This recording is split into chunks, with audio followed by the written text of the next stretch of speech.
Welcome to my vlogs. Ano ngayon ang lulutuin namin? So, magluluto kami ng bulalo. So, ito na, piniprepare na ni Asyanin ang mga sahog. So, may bawang, sibuyas, luya, of course, kamatis. May mga other things pa dito. I will bring it to her. Wait. Okay. Ito yung bone marrow with beef chunks and mais, kamatis,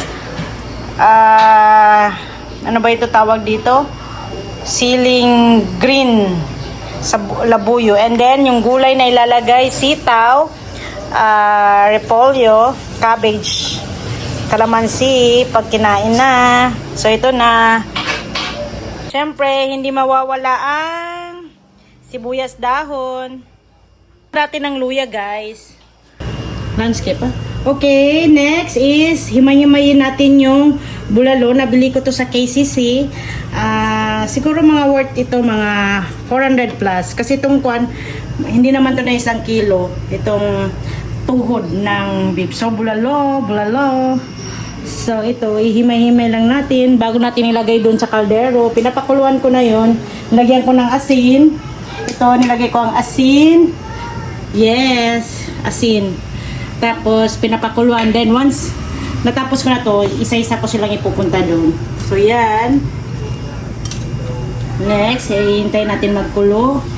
Habang piniprepare natin, paliliitin natin guys, dahil, you know, mas maganda kainin at madaling maglambot kapag maliliit.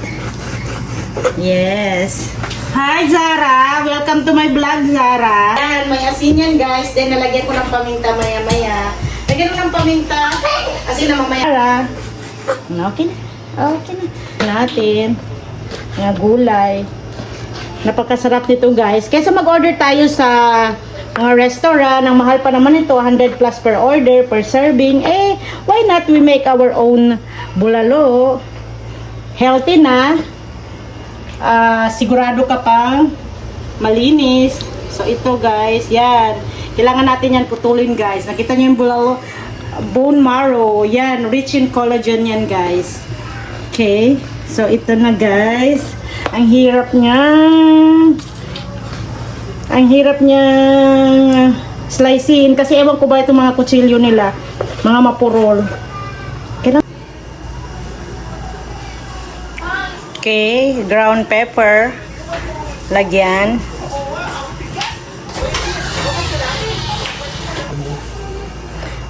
Tanglad, fresh from our backyard. Habang kumukulo, tatanggalin natin yung mga residue na yan kasi yan yung mga may laman na nakasama. Sayang be. Okay, tatanggalin. Yan, kasi yan yung mga taba. At saka yan yung malansa sa baka. So, tatanggalin natin yan. So, hintayin natin kumulo ng maayos. Siguro mga sobra 1 hour to maluluto. Nalagyan na yan siya ng asin, paminta, tapos yung tanglad. Mamaya, lalagyan natin ng ibang mga pangsahog. Ito yung ready na isang hog. Okay. So, ay, ano ba to? Basta, sili siya. Green sili. Guys, hindi mawawala ang Silver Swan patis. Okay, libreng advertisement Silver Swan. So, Bikinimen. Okay, para sa bulalo, so lalagyan natin ng konting patak lang. Siguro mga 2 kutsara. 2 kutsara. More flavorful siya, lalagyan natin ng beef broth cubes. Let it simmer until maglambot yung baka. Guys, nakikita na ninyo, kumukulo na. And medyo nawala na rin yung mga taba. Tinanggal ko. Kanina, mas maganda kung gumamit kayo ng ice para mas tanggal talaga. Yun yung isa sa mga technique. Kita nyo na ba yan?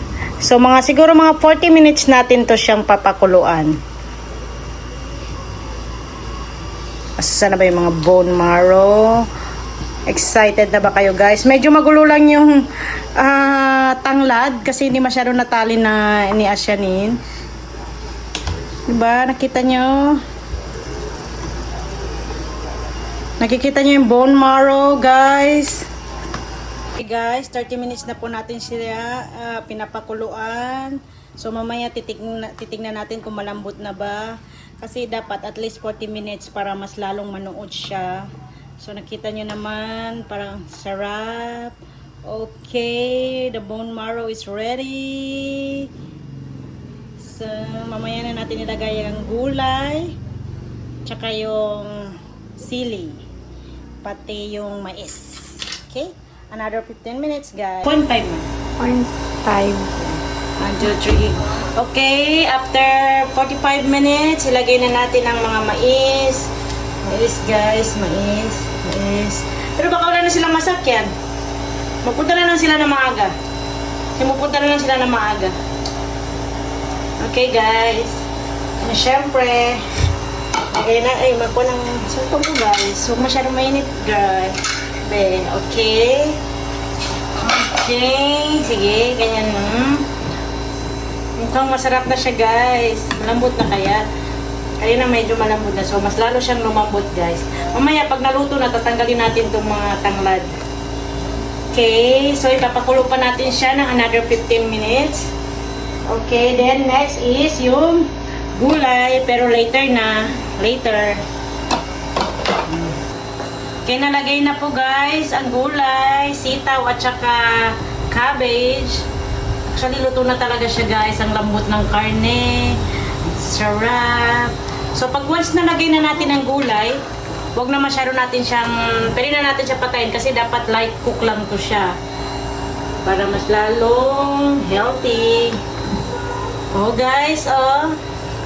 Siyempre, nalagay natin sa ating lalagyan.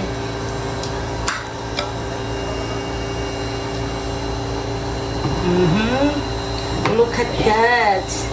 Look at that. Bone marrow. So, doon tayo sa mga bone marrow. Okay, guys. Saan mo sa? Ito. Akin na lang to, guys. Okay, tatlo sa akin, guys. Then, isang mais.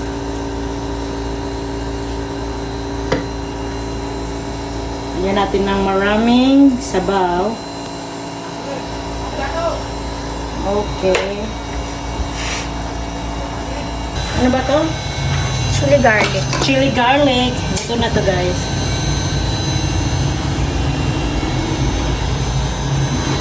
Diba ang sarap guys? Maraming bawang, mas masarap. Okay. Ganyan natin guys.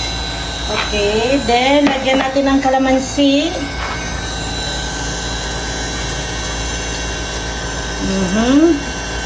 Yan na siya guys. And dagdagan natin ulit ng paminta. Konti lang kasi mukhang marami-rami ako nalagay kanina. So ready to eat guys. Kimanta no. Huwag na natin makalimutan ng sibuyas dahon. Okay, para mas lalong sumarap.